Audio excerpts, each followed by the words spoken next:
അവിടെ ഹദ്ദാദ് വല്ലാത്ത സാധനമാണല്ലോ. ഹദ്ദാദിനെ സംബന്ധിച്ച് ഉസ്താദുമാര് പഠിപ്പിച്ചത് ഹദ്ദാദ് ചൊല്ലുന്നവനക്ക് സുപ്ര മുടങ്ങുകയില്ല. സുപ്ര മുടങ്ങൂല പറഞ്ഞാൽ ഓൻ ഫക്കീറാവൂല. ഓനക്കും ഓൻ്റെ മക്കൾക്കുള്ള ഭക്ഷണം അതിൻ്റെ സാമ്പത്തിക വേദി ഓൻ്റെ കയ്യിൽ എന്നും എത്താതിരിക്കൂല. മറ്റൊന്ന് ഹദ്ദാദ് ചൊല്ലുന്നവനെ സൂൽ ഖാത്തിമ, ഈമാൻ തെറ്റി മരിക്കൂല. അൽഹംദുലില്ലാഹ്. മറ്റൊന്ന് പുത്തനാശയം അവൻ്റെ മനസ്സിലേക്ക് കയറുകയില്ല. ഈ 3 ഫലമുണ്ട്. വഹാബി ആദ്യമായി സുന്നി മോഡലിൽ, സുന്നി ശൈലിയിൽ പള്ളിയിൽ വരുന്ന ചില വഹാബികളുണ്ടാവും. സുന്നി പേരിൽ അങ്ങനെ കുറേ ഉണ്ടാവും, എല്ലാ നാട്ടിലും ഉണ്ടാവും. പറച്ചിൽ സുന്നിയാണ് കാരണം പോച്ച വഹാബിയാണ് കാരണം ഷെയ്ത്താൻ. ഓൻ ഹദ്ദാദ് കണ്ട് ആദ്യം അവൻ പറയൽ ഇവിടെ ഏസക്കരിച്ച് ഇഷക്കരിച്ച് ഒരു ഹദ്ദാദ് അത് മോന്നില്ലി കൂടെ അത് അവിടെ ഓൻ സ്ഥലം കാട്ടി തരും നമുക്ക് ചൊല്ലാൻ. അവിടെ പോയി ചൊല്ലിക്കൂടെ, ഇവിടെ പോയി ചൊല്ലിക്കൂടെ. അത് ബിദ്അത്തുകാരൻ്റെ ആദ്യത്തെ കാൽവെപ്പാണ് ഹദ്ദാദിനെ എതിർക്കൽ. ഹദ്ദാദ് ചൊല്ലുന്നവൻ്റെ കൽബിലേക്ക് ബിദ്അത്ത് ഉറച്ചു നിൽക്കുകയില്ല.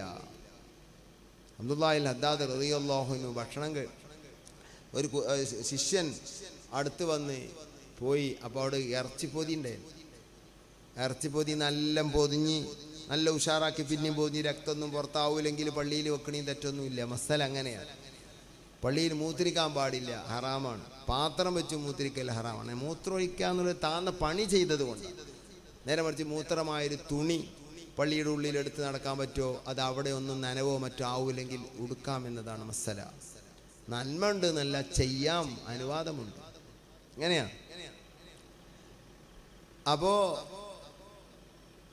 ഈ മാംസം അവിടെ വെച്ച് ഉസ്താദിൻ്റെ കൂടെ ജമാഅത്തായി നിസ്കരിച്ച് അതെടുത്തിട്ട് ഇദ്ദേഹം പോയി വീട്ടിൽ ചെന്ന് ഭക്ഷണത്തിന് വേണ്ടി ഭാര്യയ്ക്ക് കൊടുത്തല്ല മാംസം കൊടുത്ത് ഓള് മുറിച്ച് ഒക്കെ ശരിയാക്കി അത് അടുപ്പത്ത് വെച്ച് വേവിച്ചു.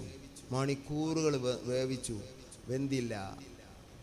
ഭർത്താവിന് വിളിച്ച് നിങ്ങൾ എന്ത് ഇറച്ചിയാണ് കൊടുത്തിക്കണത്? ആടിൻ്റെ ഇറച്ചി.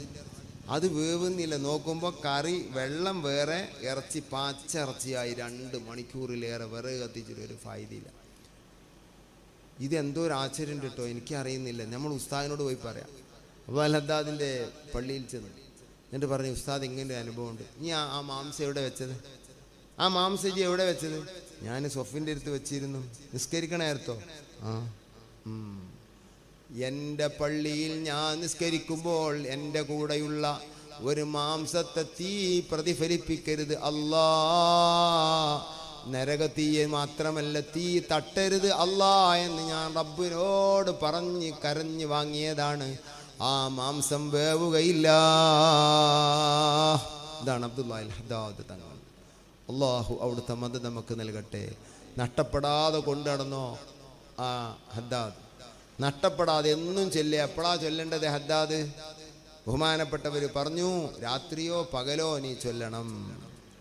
രാത്രിയാണ് ഏറ്റവും നല്ലത്. രാത്രി ചൊല്ലുമ്പോഴെപ്പോഴാണ് നല്ലത്? എപ്പോഴെങ്കിലും ചൊല്ലിയാൽ മതി. ഇഷാ നിസ്കരിച്ച് ഉടനെ ആവണമെന്നില്ല. ഇഷാ നിസ്കരിച്ച് ഉടനെയാണ് ഏറ്റവും നല്ലത്. നിശാൻ്റെ മുമ്പാകാം, രണ്ടും അല്ലാതെ സുബൈൻ്റെ മുമ്പാകാം, നടന്നുകൊണ്ടാകാം, ഇരുന്നു കൊണ്ടാവാം, എങ്ങനെ കെടുന്നും ചൊല്ലാം.